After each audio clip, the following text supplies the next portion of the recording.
কিছু কিছু স্মৃতি তো আমরা চাইলেই ভুলতে পারবো না। 2006 সালে যখন আমি ইলেকট্রিক শক খেলাম, আমার বাড়ি থেকে প্রায় 1.5 কিলোমিটার দূরে একটা রাস্তার পাশে ইলেকট্রিক শক থেকে যখন পড়লাম, তখন আমার তো আর ওই পরিস্থিতিতে আমার কোনো জ্ঞান নেই, অচেতন অবস্থায় পড়ে আছি, যেটা পরে শুনেছি। আর আমার ভাই এবং আরও যে দুটো ছেলে, তারা তাদের বাড়িতে চলে গেল, ভাই আমার বাড়িতে ছুটে এলো, মাকে খবর দিল। তারা তাদের বাড়ি গিয়ে তার বাবা মাকে ডেকে নিয়ে গেল। আমার মা তখন বাড়িতে ছিল, মাকেও ডেকে নিয়ে গেল ভাই।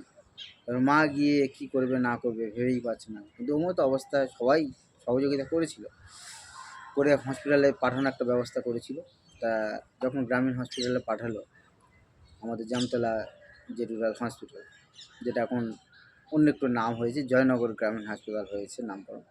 যাই হোক, ওখানেই প্রথমেই যখন আমাকে নিয়ে গেল, ওখানে আমার জাস্ট প্রাথমিক চিকিৎসাটা হলো যে মাথায় 11টার মতো সেলাই হয়েছিল, যে স্টাক ফেটে গেছিলো সেইটা একটা সেলাই করে দিয়েছিল। এটুকু এখানে চিকিৎসা করেছে, তার বেশি আর কিছু করেনি। সাথে তো আর ট্রান্সফার করে দিয়েছিল ভাঙড়।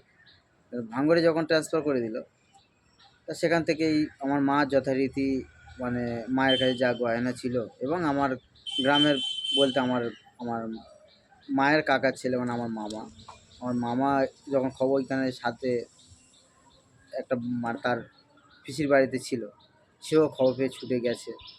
গিয়ে যে যেখান থেকে যে পরিস্থিতি, অনেক মানুষ সহযোগিতা করেছে। আমার গ্রামের একজন মানুষ, সে আমার মায়ের এই গয়নাগুলো বন্ধক দিয়ে টাকা এনে দিয়েছে। মানে প্রত্যেকটা মানুষের ক্ষুদ্র ক্ষুদ্র সহযোগিতা আছে, সেটা অস্বীকার করার কোনো জায়গা নেই। মানে এটা মানে যদি আমি অস্বীকার করি, সেটা তাহলে অন্যায় করা হবে। এবং তারপরেই যখন টাকা আনা হলো, জোগাড় হলো, বহু মানুষের সহযোগিতা দ্বারাই আমাকে ওই ভাঙড় হসপিটালে ভর্তি করা হলো, ক্যালকাটায়। মানে ওখান থেকে পাঠিয়ে দেওয়া হলো, ভাঙড়ে ভর্তি করা হলো। ভাঙড়ে দুদিন থাকার পরে সেখানে তো আমার আর কোনো নেই, মানে দুদিন চিকিৎসা তেমন কিছুই হয়নি, কোনো রকমেই আর কি। ওষুধ টষুধ কিছু কিনতে দিয়েছিল, যা টাকা পয়সা ছিল তা দিয়ে কিনেছে।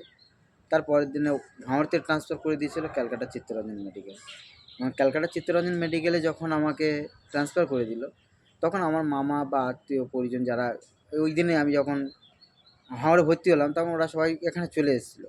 আসার পরে ওরা বললো, না আমরা জয়নগরের কাছাকাছি নার্সিংহোম আছে, সত্যজিৎ নার্সিংহোম, ওখানে নিয়ে যাই, ওখানে ভালো চিকিৎসা হয়, পরিচিতি আছে বলে ওরা ক্যালকাটা চিত্তরঞ্জন মেডিকেলে না আমায় ভর্তি করে ওখানেই নিয়ে গেছিলো।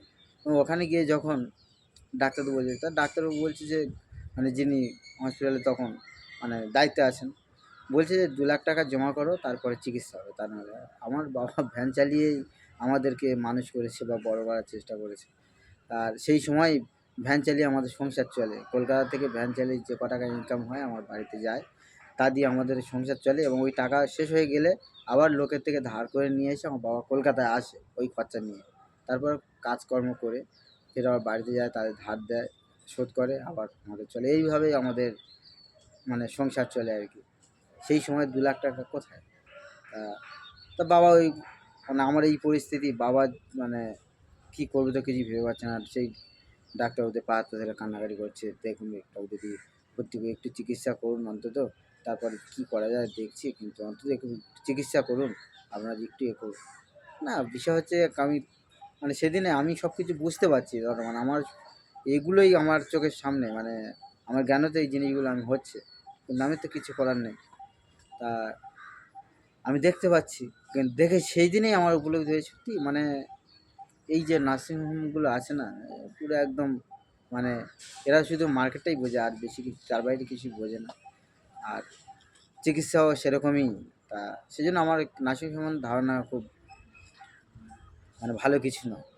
যাই হোক, ওটা আমার ব্যক্তিগত অভিজ্ঞতা, অন্যজনের অনেক রকম অভিজ্ঞতা, আলাদা আলাদা অভিজ্ঞতা থাকতেই পারে।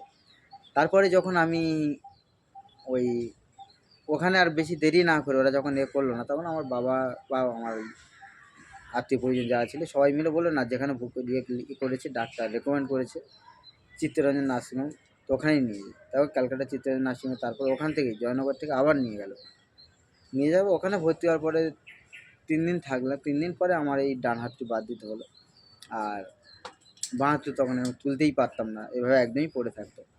মানে সেটা, সেই মুহূর্তগুলো মানে কাজ ভাবতে গেলে খুবই খারাপ লাগে। তারপর ক্রমশ চিকিৎসা চললো, চিকিৎসাভাবে এগিয়ে যেতে লাগলো। আর আমিও সেভাবেই মোটামুটি মানে নিজের মানুষ যে সেই সময় 11 11.5 12 বছর বয়স, তো সেই সময় সেই সম্বন্ধে আমার ঠিক ততটা মানে বুঝতে পারি সব কিছু, কিন্তু ওই এই বিশাল ম্যাচুরিটি এমন তো কিছু না।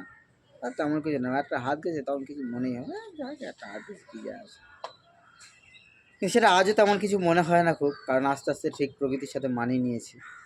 আর যাই হোক, ক্রমশভাবে আমার লাইফস্টাইল জীবনী নিয়ে গল্প চলবে, চালাবো, বলবো তোমাদের কাছে। আর ভিডিওটা অনেকটা লেন্থ হয়ে যাবে, তাই সেজন্য খুব বেশি বড় করছি না। দেখা হবে পরের ভিডিওতে, এর পরের অংশ নিয়ে। থ্যাংক ইউ, সবাই খুব ভালো থেকো, দেখা হচ্ছে পরের কোনো ভিডিও। Thank you.